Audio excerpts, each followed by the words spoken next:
la première fois un clone d'animal adulte, une brebis. Et maintenant, écoutez Yuri Gagarin. C'est le premier jour de l'Euro. Europe 1. 7h23, c'est l'heure du jour où votre plongée quotidienne dans la boîte à souvenirs d'Europe 1. Bonjour Lord d'Autriche. Bonjour Dimitri, bonjour à tous. Le 31 mars 1959, Tenzin Gyatso, le 14e Dalai Lama, s'enfuit du Tibet alors bombardé par les militaires chinois.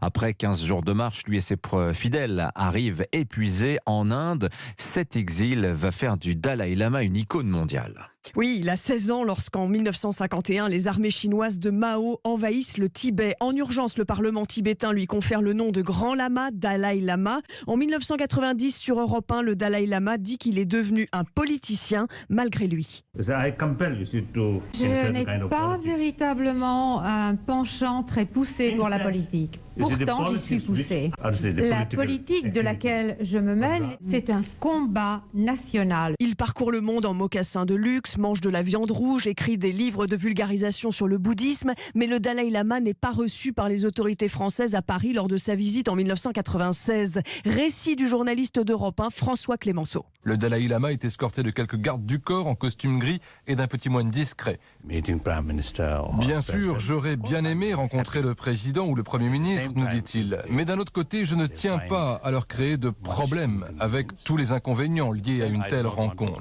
Et devant l'Assemblée nationale à Paris, le grand maître bouddhiste dira tout le mal que la Chine fait à son peuple. Alors à chaque conférence qu'il fait, notamment dans des zéniths en France ou ailleurs, le Dalai Lama ne se présente jamais en leader politique. Oui, il répète qu'il veut rester un simple moine bouddhiste et il fait de la non-violence son combat principal. La violence est quelque chose de complètement démodé. Ce n'est pas une solution correcte pour les problèmes du moment. Le Dalai Lama est aujourd'hui vénéré par 6 millions de Tibétains et le public français va à sa rencontre comme cette dame en 2008. Le fait de le savoir près de nous à quelques mètres, on sent une énergie qui dégage de lui et justement nous repartons avec cette énergie en nous. Et le Dalai Lama livre en 2016 son secret du bonheur. Où que j'aille, je souris tout le temps. C'est ça le début du bonheur. Et parfois, quand quelqu'un ne me sourit pas, je le chatouille un petit peu. Je suis quelqu'un d'ordinaire, moi. J'aime pas rester figé comme ça. Je suis sa sainteté, le Dalai Lama. Si je faisais ça, j'aurais pas beaucoup d'amis.